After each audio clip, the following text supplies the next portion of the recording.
ಚುನಾವಣೆಗೆ ನಾಮನಿಷೇಧ ಹಾಕಿದ ಕಾರಣವೇನೆಂದರೆ ಇಡೀ ದೇಶದಲ್ಲಿ ಪ್ರತಿ ರಾಜ್ಯದಿಂದ ಒಬ್ಬ BJP ಕಾನೂನು ಪಕ್ಷ ಕೆಲಸ ಮಾಡಿದವರನ್ನು farmer deputy solicitor, senior advocate general ಇಂಥವ್ರು ಇದ್ದವರನ್ನು ಪ್ರತಿ ರಾಜ್ಯದಿಂದ ಒಬ್ಬರಿಗೆ ಟಿಕೆಟ್ ಕೊಡ್ರಿ ನಾವು JP ನಡ್ಡಾ ಅವರಿಗೆ ಕೇಳ್ಕೊಂಡಿದ್ದೀವಿ. ಅದರಂತೆ ರಾಜ್ಯದಿಂದ ನಾವು ಇಬ್ಬರು ಹೆಸರುಗಳನ್ನು ಹೋಗಿತ್ತು. ನಮ್ಮ ರಾಜ್ಯ ಸೀನಿಯರ್ ಕೌನ್ಸಿಲ್ ಅಡ್ವೊಕೇಟ್ ರೆಡ್ಡಿ ಅವ್ರದ್ದು, ವಿವೇಕ್ ರೆಡ್ಡಿ ಸರ್ದು, ಅವರು ರಾಜ್ಯ ವಕೀಲ ಸಂಘದ ಅಧ್ಯಕ್ಷರಿದ್ದಾರೆ, ಅವರು ಬೆಂಗಳೂರಿನಲ್ಲಿ ನಾವು ಕೇಳ್ಕೊಂಡಿದ್ದು. ನಮಗೆ ಬೀದರಿಂದ ಕೇಳಂತ ಕೇಳಿದ್ರು. ನಾನು 1998ರಿಂದ 2024 ಕೆಲಸ ಮಾಡಿದ. ನಾನು ಎಂದೂ ನಾಮಿನೇಷನ್ ಎಲ್ಲೂ ಹಾಕಿಲ್ಲ. ನಾನು B ಫಾರ್ಮ್ ಕೇಳೇ ಇಲ್ಲ, ಅಪ್ಲಿಕೇಶನ್ ಕೂಡ ನನ್ನ ಟಿಕೆಟ್ ಕೂಡ ನಾನು ಕೇಳೇ ಇಲ್ಲ.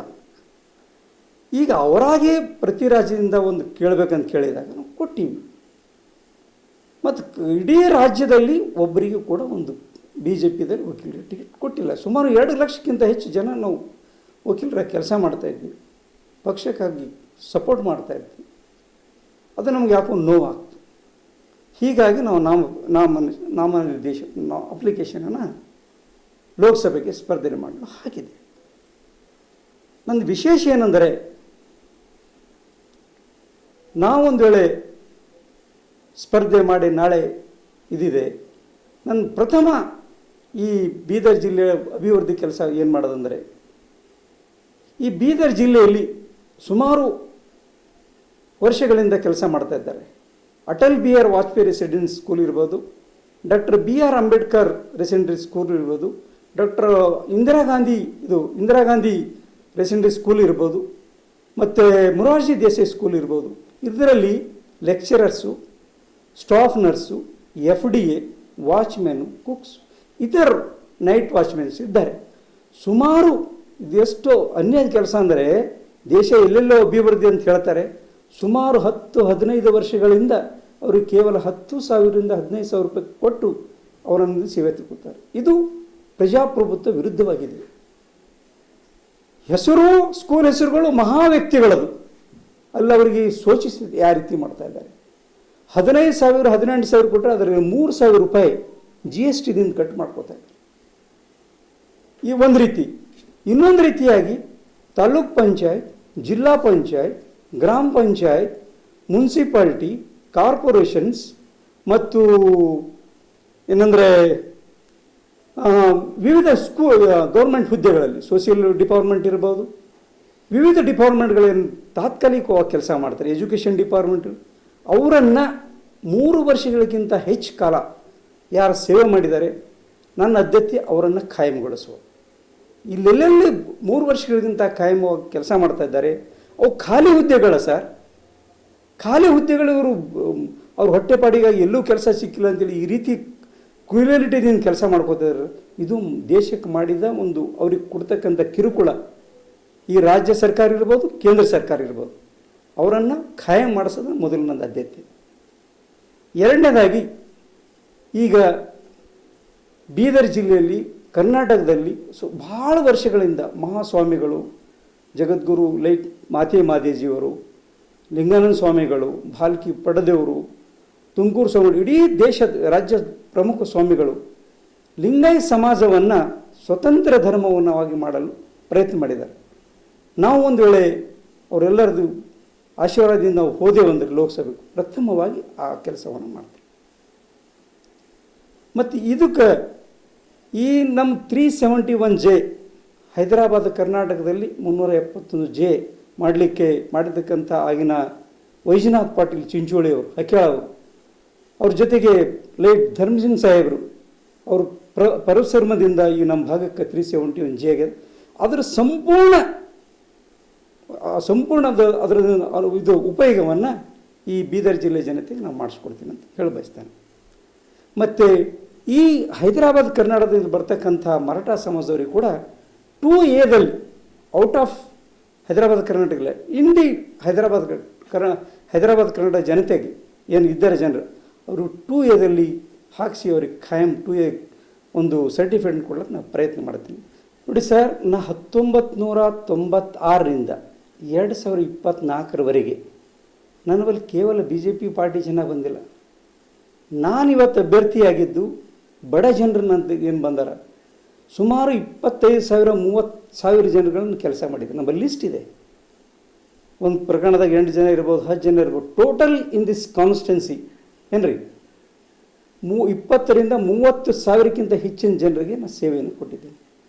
ನಾ ಅವ್ರದ್ದು ಆ BJP ಪಾರ್ಟಿ, ಕಾಂಗ್ರೆಸ್ಸು, ಜನತಾದಳ ಅಂತ ಎಂದು ನೋಡಿಲ್ಲ. ನನ್ನ ಮೇಲೆ ಪ್ರೀತಿ ಇಟ್ಟು ಬಂದು ನನ್ನ ಮೇಲೆ ಕಾನ್ಫಿಡೆನ್ಸ್ ಇದ್ದವರಿಗೆ ಸೇವೆಯನ್ನು ಕೊಟ್ಟಿದ್ದೇನೆ.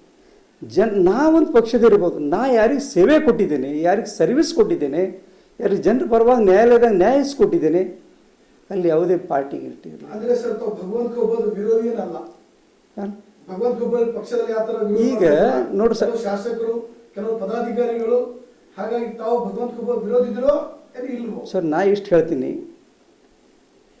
ಸುಮಾರು 210 ಜನರು ಜಿಲ್ಲಾ ಪದಾಧಿಕಾರಿಗಳು, 22 ಏನು ಆಸ್ಪಿರೆಂಟ್ಸ್ ಇದ್ದರು ಅವರು, 8 ಕಾನ್ಸ್ಟಿಟ್ಯೂನ್ಸೀಸ್ MLA ಜನರು, ಇಷ್ಟೆಲ್ಲ ಜನರು ಅವ್ರ ವಿರುದ್ಧವಾಗಿ ಇದ್ದರು ಸ್ವಾಮಿ.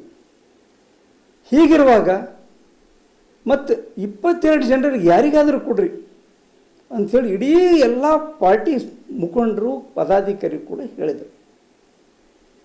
ಆದರೂ ಕೂಡ ಹೈಕಮಾಂಡ್ ಅದನ್ನು ವಿರುದ್ಧವಾಗಿ ಮಾಡಿದ್ದರಿಂದ ಇಡೀ ಭಾರತೀಯ ಜನತಾ ಪಾರ್ಟಿದಾಗ ನಾವು ಒಂದು 30 ವರ್ಷ ಏನು ಸರ್ವಿಸ್ ಕೊಟ್ಟಿದ್ದೀವಿ.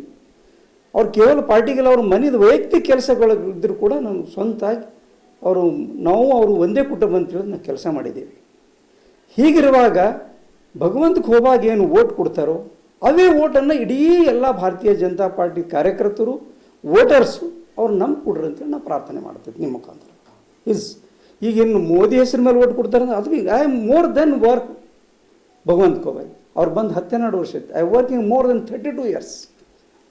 ಹಾಂ, ಹೀಗಾಗಿ ಇಡೀ ಅವ್ರ ಓಟ್ ಹಾಳಾಗ್ತಾವಲ್ಲ, ಎಲ್ಲ ಓಟನ್ನೇ ನಮ್ಮನ್ನು ಹಾಕ್ರಿ ಅಂತ ನಾವು ವಿನಂತಿ ಮಾಡ್ತೀವಿ. ಸರ್, ತಾವು ಮೂಲತಃ ಭಾರತಿ ತಾಲೂಕಿನವರು. ಹೌದು ಸರ್.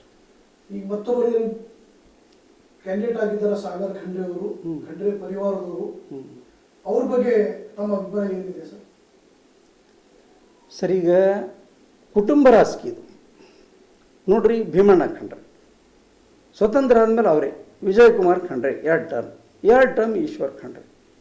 ನಾ ಅಂತೀನಿ, ಒಂದು ವೇಳೆ ಈಶ್ವರ್ ಖಂಡ್ರೆ ಅವ್ರ ಮಗ ಅವ್ರ ಸಂಟ 18 ವರ್ಷ ಆಗ 19 ವರ್ಷ ಬೆಳಿತೀರಂತ ತಿಳ್ಕೊರಿ, ಅವ್ರಿಗೆ ಆ ಮುನ್ಸಿಪಾಲ್ಟಿ ಎಲೆಕ್ಷನ್ ನಿಂದಿರಿಸಿ ಅಧ್ಯಕ್ಷ ಮಾಡ್ತಾರೆ. ಅದು ಲಕ್ಕಿಲಿ ಏನಾಗಿದೆ ಅಂದ್ರೆ ಆನರಬಲ್ ಫಾರ್ಮರ್ ಜಸ್ಟಿಸ್ ಮಜ್ಗೆ ಸರ್ ಮೊಮ್ಮಗ ಇದ್ದ ಕಡೆ ಅವ್ರಿಗೆ ಅಲ್ಲಿ ಓದಿಸಿ ವಕೀಲ ಮಾಡಿದ್ದಾರೆ. ಇಲ್ಲೋದ್ರೆ ಅವರು ಇಲ್ಲೇ ತಂದು ಎಲೆಕ್ಷನ್ ನಿಂದಿರ್ತಾರೆ. ಈಗ ಅದೇನಂತಾರೆ, ಹೊಟ್ಟೆಗಿನ ಕೂಸು ಹೊಟ್ಟೆಗಿರಲ್ಲ ಗೊಟ್ಟಪ್ಪ ಒಂದು ಹೆಸರು ಇಟ್ಟರು ಅಂತ ಹಳ್ಳಿದಾಗ ಒಂದು ನುಡಿದೆ. ಈಟ್ ಚಿಲ್ಲಿ ವಯಸ್ಸಿದಾಗ ಈಟು ಅವಶ್ಯಕತೆ ಏನು, ಆತುರತೆ ಏನಿತ್ತು? ಸಾಗರ್ ಖಂಡ್ರೆಯವ್ರದ್ದು ಹೇಳಿದ್ದಾರೆ, ನಾನು ಕೇಳಿದೆ. ವಕೀಲರ ಮಕ್ಕಳು ವಕೀಲರಾಗ್ತಾರೆ, ಡಾಕ್ಟರ್ ಮಕ್ಕಳು ಡಾಕ್ಟರ್ ಆಗ್ತಾರೆ, ಲೀಡ್ರ್ ಮಕ್ಕಳು ಲೀಡ್ರ್. ಯಾರು ಮಾಡಂತಿಲ್ಲ. ಯಾರ ಮನೆಗೆ ಎಲೆಕ್ಷನ್ದಾಗ ಸೋತಾರೆ, ಯಾರ ಮನೆಗೆ ಡಿಮ್ಯಾಸ್ ಆಗ್ಯಾರ, ಅವ್ರ ಸಂತತಿ ಇಲ್ಲ. ಹೀಗಾಗಿ ಅಂಥವ್ರ ಮನೆಗೆ ಅವ್ರಿಗೆ ಎಲೆಕ್ಷನ್. ಈಗಾಗಲೇ ಚನ್ನಬಸವಣ್ಣ ಅದು ಏನು ಪಟ್ಟದೇವ್ರ ಸೊಸೈಟಿ ಅವ್ರ ಕೈಯಾಗಿದೆ. ಮಹಾತ್ಮ ಗಾಂಧಿ ಸಕ್ಕರ್ ಸಾಗರ್ಗನೇ ಅವ್ರ ಕಲ್ಲಿದೆ. ಮತ್ತು ಗುರುಪಾದಪ್ಪ ನಾಮರ್ಪಳ್ಳಿ ಅವ್ರದ್ದು ಏನದು ಕೋಆಪರೇಟಿವ್ ಸೊಸೈಟಿದ್ದು ಅವರು ತಮ್ಮ ಅಧ್ಯಕ್ಷ ಆಗಿದ್ದಾರೆ. ಈಗ ಇವರು ಸನ್ಮಾನ್ಯ ಈಶ್ವರ್ ಖಂಡ್ರೆ ಕಾಡಿನ ಮಂತ್ರಿ ಆಗ್ಯಾರೆ, ಜಿಲ್ಲಾ ಉಸ್ತುವಾರಿ ಮಂತ್ರಿ ಆಗ್ಯಾರೆ. ಮಹಾತ್ಮ ಗಾಂಧಿ ಯಾಕೆ ಬೇಕಾಗಿತ್ತು?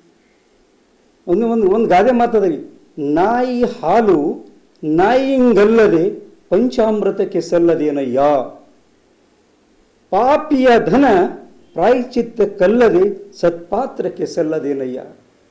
ಯಾಕೆ ಬೇಕು? ಆಶೆ ಎಂಬುದು ಮಿತಿ ಇರಬೇಕು. ಗೌತಮ್ ಬುದ್ಧ ಏನು ಹೇಳಿದ್ರ?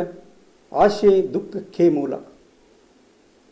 ಹೀಗಾಗಿ ಅವರು ಕುಟುಂಬ ರಾಜಕಾರಣದಿಂದ ಬಂದ ಕಡೆ ಜನ ಅವ್ರಿಗೆ ಮೆಚ್ಚುವುದಿಲ್ಲ.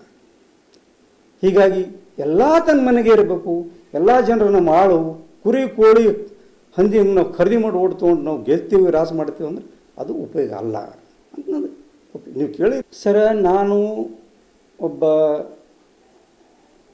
ಗೋಪಾಲ್ ತಂದೆ ಮಾರುತಿ ಅಂಥೇಳಿ, ಅವ್ರ ಬ್ರದರ್ ಅಡ್ವೊಕೇಟ್ ಇದ್ದಾರೆ ಗುಲ್ಬರ್ಗ ಹೈಕೋರ್ಟ್ದಲ್ಲಿ. ಅವ್ರು ನಂಗೆ ಎಂಗೇಜ್ ಮಾಡಿದ್ದಾರೆ ಅವನ ಕಡೆ.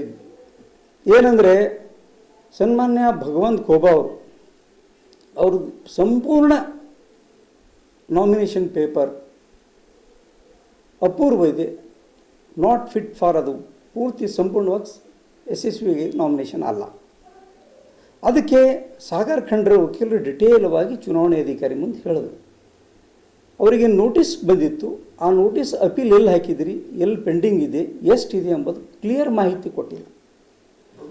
ಭಗವಂತ ಖೋಬಾ ಅವರು nomination itself is not maintainable in I F law. ಅವರ ನಾಮಪತ್ರ ಕಾನೂನು ಬಾಹಿರವಾಗಿದೆ. ಆದರೂ ಕೂಡ ಇದು ರೈಟ್ ಆ್ಯಂಡ್ ರಾಂಗ್ ಮಾಡಲಿಕ್ಕೆ ನಮ್ಗೆ ಅಧಿಕಾರ ಇಲ್ಲ. ಅವರು ಏನಾದರೂ ಕನ್ವಿಕ್ಷನು ಮತ್ತು ಇದ್ರೆ ನಾನು ರಿಜೆಕ್ಟ್ ಮಾಡ್ತೀನಿ ಅಂತ ಚುನಾವಣಾಧಿಕಾರಿ ಹೇಳಿದ್ರು. ರಿಟರ್ನಿಂಗ್ ಆಫೀಸರ್ಸ್ ಅವರು ಸಂಪೂರ್ಣವಾಗಿ ಅವ್ರ ನಾಮಪತ್ರವನ್ನು ಊರ್ಜಿತವಾಗಿ ಇಲ್ಲ ಅಂತ ನಾ ಅವ್ರದ್ದೇನಿಲ್ಲ, ಅಲ್ಲಿ ನಾನು ಒನ್ ಆಫ್ ದಿ ಕ್ಯಾಂಡಿಡೇಟ್ ಆಗಿದೆ. ಇನ್ನೊಬ್ಬ ಕ್ಯಾಂಡಿಡೇಟ್ ಪರವಾಗಿ ನಾವು ವಾದ ಮಾಡ್ಲಿಕ್ಕೆ ಹೋಗಿದ್ದೆ, ಅದನ್ನು ನಾನು ನೋಡಿದ್ದೀನಿ, ನಾನು ಕೇಳಿದ್ದೀನಿ, ಅದಕ್ಕೆ ಕೇಳ್ತಾ ಇದ್ದೀನಿ, ನಿಮ್ಮ ಮುಂದೆ ಹೇಳ್ತಾ ಇದ್ದೀನಿ. It is the Bhagwanth Khuba nomination is not in accordance with the law. ಅವರು ಚುನಾವಣಾಧಿಕಾರಿ ಅಕ್ಸೆಪ್ಟ್ ಮಾಡಿರಬೇಕು, ಜನ ಅವ್ರಿಗೆ ಅಕ್ಸೆಪ್ಟ್ ಮಾಡೋದು ತಪ್ಪು. ಈಗ ನೋಡ್ರಿ, ಸಾಗರ್ ಖಂಡ್ರೆ ನಮ್ಮ ತಾಲೂಕದವ್ರು ಏನ್ರಿ, ಮೊದಲು ನಮ್ಮ ತಾಲೂಕದವ್ರು ಇದ್ದಾರೆ. ನಾನು ನಿಮ್ಗೆ ಯಾಕೆ ಹೇಳ್ತೀನಿ ಅಂದರೆ, ಈ ನಾವು ಸುಮಾರು ಸರ್ 30-40 ವರ್ಷ ಹಿಡಿದು ನೋಡ್ತಿದ್ದೀವಿ. ಯಾವಾಗ ಟಿ ವಿ ಸಿಕ್ಕರೆ ಅವರ ತಾಲೂಕ ನರಸಿಂಹುಲ್ಲ, ಮತ್ತೊಂದು ಸಲ ಸಿಕ್ಕರೆ ಅಲ್ಲಿ ರಾಮಚಂದ್ರ ವೀರಪ್ಪ, ಗುರುಪಾದಪ್ಪ ನಾನು ಮಾಡ್ಕೊಳ್ಳಿ, ಭಗವಂತ ಖೋಬಾ, ಧರ್ಮಸಿಂಗ್ ಬೇರೆ, ನಮ್ಮ ತಾಲೂಕು ಪ್ರಥಮವಾಗಿ ಸಿಕ್ಕದು. ನಾವು ಇಂಡಿಪೆಂಡೆಂಟ್ ಇದ್ದೀವಿ, ಮತ್ತೊಬ್ಬರಿಗೆ ಸಿಕ್ಕದು ಏನ್ರಿ. ಈಗ ಅವ್ರ ನಾಮಪತ್ರ ಬಗ್ಗೆದಾಗ ಇವರು ಭಗವಂತ ಖೋಬಾ ಅವರು ವಿರುದ್ಧ ಮಾಡಿದ್ದಾರೆ. ಏನಂದರೆ, ಅವರು ವಕೀಲರಾಗಿದ್ದಾರೆ, ಅವರು ಆಲ್ ಇಂಡಿಯಾ ಬಾರ್ ಕೌನ್ಸಿಲ್ ಎಕ್ಸಾಮ್ಸ್ದಲ್ಲಿ ಎಕ್ಸಾಮ್ ಕೊಟ್ಟಿಲ್ಲ, ಹಾಗಾಗಿ ಅವರು ವಕೀಲ ಆಗ್ಲಿಕ್ಕೆ ಬರ್ಕೊಂಡಿದ್ದು ತಪ್ಪದ. ಅವರು ಅಫಿಡೇಟ್ದಾಗೆ ಇಲ್ಲ, ಲಿಸ್ಟ್ದಾಗೆ ರೆಕಾರ್ಡ್ದಾಗೆ ಅದು ಕೊಟ್ಟಿಲ್ಲ. ಅವರು ಒಪ್ಕೊಂಡಿದ್ದಾರೆ, ಕೊಟ್ಟಿಲ್ಲ. ಅದು COP ಅವ್ರು ಸಬ್ಮಿಟ್ ಮಾಡಿಲ್ಲ, ಯಾಕೆ ಎಕ್ಸಾಮ್ ಕೊಟ್ಟಾಗೆ ಅದು ಬರ್ತದೆ. ಹಿಂಗಾಗಿ ಅವರು ವಕೀಲರಾಗಿ ವೃತ್ತಿ ಮಾಡಲಿಕ್ಕೆ ಬರೋದಿಲ್ಲ. ಅಸಿಸ್ಟೆಂಟಾಗಿ ಜೂನಿಯರ್ ಆಗಿ ವಕೀಲರ ಕೆಲಸ ಮಾಡಬಹುದು. ನಂತರ ಪಾಸ್ ಆದಮೇಲೆ ವಕೀಲಿ ವೃತ್ತಿ ಮಾಡಲಿಕ್ಕೆ ಕಾನೂನ್ದಾಗಿದೆ. ಮತ್ತು ಈಗ ಅವ್ರದ್ದು ಒಂದು ಅಫಿಡೇಟ್ದಾಗೆ ಭಗವಂತ ಖೋಬಾ ಮತ್ತು ನಮ್ಮ ಕ್ಲೈಂಟ್ ಅದು ಒಂದು ಅವರು 13-12 ಕೋಟಿ ರೂಪಾಯಿ ಅರ್ನಿಂಗ್ ಮಾಡಿದ್ದೇವೆ ಅಂತ ಹೇಳಿದ್ದಾರೆ. ಅದರಾಗೆ ಅವರು ಡಿಫೆನ್ಸ್ ಲಾಯರ್ ಸಾಗರ್ ಖಂಡ್ರೆ ಅವ್ರು ಕಾರ್ಪೊರೇಟರ್ ವಕೀಲಿದ್ದಾರೆ ಬಾಲ್ಕಿಯಲ್ಲಿ. ಆ ಮೂಲಗಳಿಂದ ನಮ್ಗೆ ಕಳಿಸಿದ್ದಾರೆ. ಅವ್ರು ಕೋರ್ಟಿಗೆ ಹೋಗೋದು ಅವಶ್ಯಕತೆ, ಚೇಂಬರ್ ಪ್ರಾಕ್ಟೀಸ್ ಮಾಡಿ ನಾವು ಮಾಡಿದ್ದೆವು ಅಂತ ಹೇಳಿದ್ರು. ಯಾಕೆ ಚೇಂಬರ್ ಪ್ರಾಕ್ಟೀಸ್ ಮಾಡಿದ್ರಲ್ಲಿ ಬಾಲ್ಕಿಯಲ್ಲಿ ಅಂಥದ್ದು ಯಾವ ಕಾರ್ಪೊರೇಟ್ಸ್ಗಳಿಲ್ಲ. ನಾವು ಅಲ್ಲೇ ಆಯ್ಮುತ್ತನ ಮನೆ ಜಲ್ದಿ ಅಲ್ಲೇ ದೊಡ್ಡ PUC ಹೋದಾಗ ಅಲ್ಲೇ ಅಭ್ಯಾಸ ಮಾಡಿದವಿದ್ದು, 20 ವರ್ಷ ಅಲ್ಲೇ ಕಳೆದವಿದ್ದು. ಹಿಂಗಾಗಿ ಅದೆಲ್ಲಿ ಯಾವ ಇದ್ದಿಲ್ಲ. ಅವ್ರದ್ದು ಪ್ರಮಾಣ ಪತ್ರ ಮತ್ತು ನಾಮಿನೇಷನ್ ಪತ್ರ ಸರಿಯಾಗಿಲ್ಲ ಅಂತಕ್ಕಂಥ ಮಾತನ್ನು ನೀವು ಕೇಳಿದ್ರೆ ಅದಕ್ಕೆ ನಾವು ಉತ್ತರ ಕೊಡ್ತೇವೆ.